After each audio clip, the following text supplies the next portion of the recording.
ရုပ်စိုးမော်လို့ပြောလိုက်တာနဲ့လော်ကီလန်းကိုလိုက်စားနေတဲ့သူတွေတော်တော်များများသိကြပါလိမ့်မယ်ရုပ်စိုးအင်းမော်ဝင်ခြင်းရုပ်စိုးမော်စိမ်းနဲ့မော်ဝင်ခြင်းရုပ်စိုးရူပန်စမနဲ့မော်ဝင်ခြင်းဂါရမန်နဲ့ရုပ်ပြီးမော်ဝင်ခြင်းတွေပြင်တမရတကူတမာရီအားတွေနဲ့မော်ဝင်ခြင်းစတဲ့ရုပ်စိုးမော်ဝင်ဤအမျိုးမျိုးရှိကြပါတယ်ဒါကြောင့်ရုပ်စိုးမော်ဝင်ကြတဲ့အခါလော်ကီဆရာတဦးနဲ့တဦးကျင့်ကြံအားထုတ်နည်းတွေမတူညီလို့ရုပ်စိုးမော်တဲ့အခါမှာလည်းရရှိလာကြတဲ့အစွမ်းသိတိတွေကလည်းမတူညီကြပြန်ပါဘူးဒါကြောင့်ရုပ်စိုးမော်သွားတဲ့အခါမှာတချို့ကလည်းရုပ်စိုးကြီးတွေရဲ့အကူအညီနဲ့အကြမ်းမြင်ဟောပြောကြတာတွေရှိတယ်လို့တချို့ကြတော့လဲရုပ်စိုးကိုအကူအညီတောင်းပြီးလိုရာစီခိုင်းတတ်ကြပါတယ်တချို့ရုပ်စိုးမော်သူတွေဆိုရင်ရုပ်စိုးကြီးတွေရဲ့အကူအညီကိုရယူပြီးချမ်းသာသွားကြသူတွေလည်းရှိပါတယ်တကယ်တမ်းမှာတော့ရုပ်စိုးမော်ကျင့်စဉ်တွေဟာအတားအဆီးနဲ့အဖြတ်မောက်တွေအလွန်ပေါ်များတဲ့ကျင့်စဉ်တစ်ခုလည်းဖြစ်ပါတယ်မော်ဝင်နေတော့ကာလမှာစီးပေါက်မော်ပေါက်သွားခဲ့ရင်ကြောက်စရာကောင်းတော့အောင်အချောက်လန့်ခံရတာတွေကြောင့်တွတ်တွတ်ခေါင်ယူသွတ်သွားကြသူတွေလည်းရှိကြပါတယ်ဒါကြောင့်ဒီတစ်ခေါက်မှာတော့ရုပ်စိုးနဲ့တွေ့ပြီးလိုရာစုတောင်းနိုင်တဲ့အစီရင်နဲ့ရုပ်စိုးမော်ပရိစိန်ကြီးအကြောင်းကိုဘုသူဒပြည့်တင်ဆက်ပေးသွားမှာဖြစ်ပါတယ်ဒါဆိုရင်တော့အစီအစဉ်လေးကိုအခုပဲစလိုက်ကြရအောင်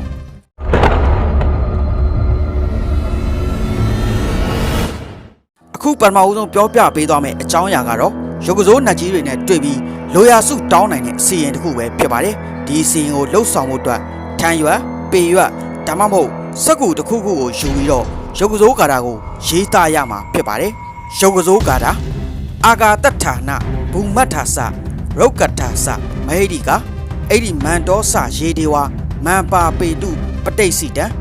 ဒီကာတာလေးကတော့အာဒါနာတိယတုတ်ပရိတ်တော်မှာပါရှိတဲ့ကာတာစာပိုက်တစ်ခုလည်းဖြစ်ပါတယ်လော်ကီနယ်ပယ်မှာတော့ဒီကာတာကိုရုပ်စိုးကာတာလို့လူသိများလာပါတယ်ဒီကာတာကိုထမ်းရွက်ပေရွက်ဒါမှမဟုတ်စက်ကူရရတစ်ခုခုမှာရေးပြီးတော့အဲ့ဒီကာတာရေးသားထားတဲ့ထမ်းရွက်ပေရွက်ဒါမှမဟုတ်စက်ကူကိုဒီကာတာနဲ့39ခုစုပ်ပေးရမှာဖြစ်ပါတယ်ပြီးရင်တော့အဲ့ဒီကာတာရေးသားထားတဲ့ထမ်းရွက်ပေရွက်ဒါမှမဟုတ်စက်ကူကိုရုပ်စိုးရှိတဲ့နရဲတစ်ပင်မှာဆွဲထားပေးရမှာဖြစ်ပါတယ်ဒီလိုလှုပ်ဆောင်ပြီး9ရက်ပြည့်တဲ့အခါမှာရုပ်စိုးနဲ့စကားပြောရမှာဖြစ်ပါတယ်အဲ့ဒီအခါရုပ်စိုးနမင်းကိုမိမိလိုရာကိုတောင်းဆိုပြောကြရမှာဖြစ်ပြီးမိမိတောင်းဆိုတဲ့အတိုင်းအောင်မြင်အောင်ဖြစ်မြောက်အောင်ရုပ်စိုးနမင်းတွေကကိုကြီးဆောင်ရွက်ပေးရမှာဖြစ်ပါတယ်ဒီလိုလှုပ်ဆောင်တဲ့အခါအထူးသတိထားရမှာကတော့ရုပ်စိုးနဲ့တွေ့တဲ့အခါမထိတ်မလန့်မကြောက်မရွံ့စေဖို့နဲ့ရိုသေလေးစားစွာပြောဆိုဆက်ဆံတတ်ဖို့ပဲဖြစ်ပါတယ်ဒါကတော့ရုပ်စိုးနှက်ကြီးတွေနဲ့တွေ့ဆုံပြီးလိုရာစုတောင်းနိုင်တဲ့အစီအစဉ်ပဲဖြစ်ပါတယ်နောက်ထပ်ရုပ်စိုးကိုအကူအညီတောင်းနိုင်တဲ့ရုပ်စိုးရေတရားတစ်ခုရှိပါသေးတယ်ဒီရေတရားကိုတော့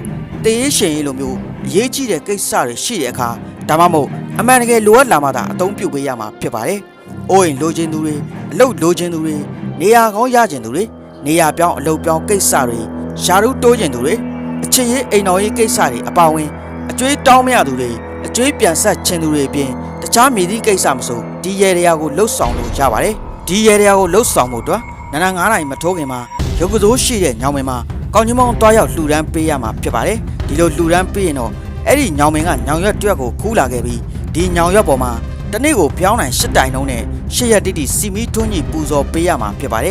ဒါပြင်ရုပ်ကစိုးကာတာကိုလည်းတရက်ကို49កောင်ရွတ်ဆိုပေးရမှာဖြစ်ပါတယ်ညောင်ရွက်ပေါ်မှာပြောင်းနိုင်တင်ထုံးနိုင်မှာလေအဲ့ဒီအပင်မှာရှိတဲ့ရုပ်ကစိုးနတ်မင်းကိုတိုင်နေပြီးမိမိရဲ့အခက်အခဲပြဿနာကိုအသေးစိတ်တွတ်ပြောကြပြီးရွတ်ဆိုဆူတောင်းပေးရမှာဖြစ်ပါတယ်အကယ်၍မိမိတိုင်တဲ့ဆူတောင်းနေတဲ့တစ်ပင်ကရုပ်ကစိုးဟာမိမိရဲ့ပြဿနာတွေကိုဖြေရှင်းပေးနိုင်တဲ့အစွမ်းမရှိဘူးဆိုရင်လည်းတခြားအစွမ်းရှိတဲ့နီးစပ်ရာအပင်ကရုပ်ကစိုးတွေကိုတဆင့်အကြောင်းကြားပေးဖို့အတွက်တို့ပြောဆိုပေးရမှာဖြစ်ပါတယ်ဒီရုပ်ကစိုးရေရာကိုလှုပ်ဆောင်တဲ့အခါဘလောက်ကြီးမားတဲ့ပြဿနာအခက်အခဲတွေဖြစ်ဖြစ်အဆင်ပြေသွားကြမှာဖြစ်ပါတယ်ဒါကတော့ရုပ်ကစိုးနမင်းတွေကိုအကူအညီတောင်းဆိုနိုင်တဲ့ဒုတိယနီလန်တစ်ခုပဲဖြစ်ပါတယ်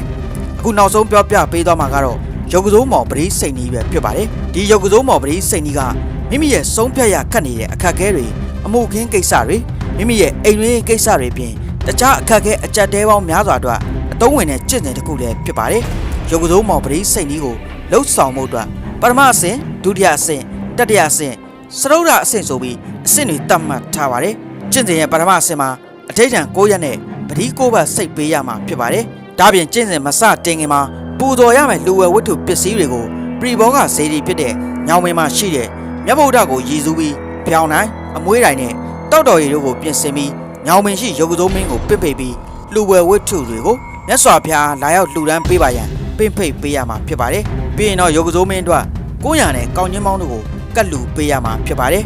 ပြီးရင်တော့ရုပ်ကစိုးမော်ပထမအဆင့်အဓိဋ္ဌာန်ဖြစ်တဲ့ပထမဦးဆုံးနေ့မှာညောင်မင်း3ဝင်မှာညောင်မင်းတပင်ကိုပတိ6ပါနှုံးနဲ့စိတ်ပေးရမှာဖြစ်ပါတယ်စိတ်ရမယ်ကာတာကတော့ဂုံတော်6ပါးတွေကဂုံတော်တစ်ပါးကိုပတိတစ်ပတ်နှုံးနဲ့စုစုပေါင်းပတိ6ပါစိတ်ပေးရမှာဖြစ်ပါတယ်ပထမအဆင့်ရဲ့ဒုတိယနေ့မှာတော့ညောင်မင်း9ပင်မှာညောင်မင်းတပင်ကိုပတိ6ပါနှုံးနဲ့တရားတဲ့အပီးစိတ်ပေးရမှာဖြစ်ပါတယ်ပထမအဆင့်ရဲ့တတိယနေ့ကနေနဝမနေ့အထိကတော့ညောင်မင်း9ပင်မှာညောင်မင်းတပင်ကိုပတိ6ပါနှုံးနဲ့စိတ်ပေးရမှာဖြစ်ပါတယ်9ရက်ပြည့်ရင်တော့ရုပ်ကစိုးမော်ပထမအဆင့်အောင်မြင်မှာဖြစ်ပါတယ်ရုပ်ကစိုးမော်ဒုတိယအဆင့်မှာတော့ပထမအဆင့်မှာစိတ်ခဲ့တဲ့ညောင်မင်းတိုင်းပတိစိတ်ရမှာဖြစ်ပြီးပတိ6ပတ်အစား18ပတ်စိတ်ပေးရမှာဖြစ်ပါတယ်ရုပ်ကစိုးမော်တတိယအဆင့်မှာတော့ပတိပတ်ရေ28ပတ်နဲ့စတုဒ္ဓအဆင့်မှာတော့ပတိပတ်ရေ36ပတ်စသဖြင့်စိတ်ပေးရမှာဖြစ်ပါတယ်ဒီကျင့်စဉ်ကိုလှုပ်ဆောင်တဲ့သူတွေအနေနဲ့ပထမအဆင့်မှာတင်မိမိတို့ကြုံတွေ့နေရတဲ့အခက်အခဲအကျပ်တဲတွေကနေလွတ်မြောက်သွားသူတွေရှိသလိုတချို့ကလည်းဒုတိယအဆင့်ရောက်မှသာအခက်အခဲအကျပ်တဲတွေကနေလွတ်မြောက်သွားကြသူတွေလည်းရှိပါတယ်ဒါကြောင့်ရုပ်ကစိုးမော်ပတိစိတ်မဲ့သူတွေအနေနဲ့မိမိတို့ရဲ့အခက်အခဲအကျပ်တဲတွေပေါ်မူတည်ပြီးပထမအဆင့်ဒုတိယအဆင့်တတိယအဆင့်တွေအထိအစစ်စစ်အဓိဋ္ဌာန်လှုပ်ဆောင်ပေးရမှာဖြစ်ပါတယ်ဒီကျင့်စဉ်ရဲ့ထူးခြားချက်ကတော့မလိုလားတဲ့ပြဿနာတွေရန်သူတွေပယ်ရှားလာစေပြီးအလိုအဆန္ဒတွေလည်းတဖြည်းဖြည်းနဲ့ပြေဝလာစေမှာဖြစ်ပါတယ်ဟုတ်ကဲ့ channel လေးကိုကြည့်ရှုအားပေးတဲ့အတွက်အထူးကျေးဇူးတင်ရှိပါတယ်ခင်ဗျာ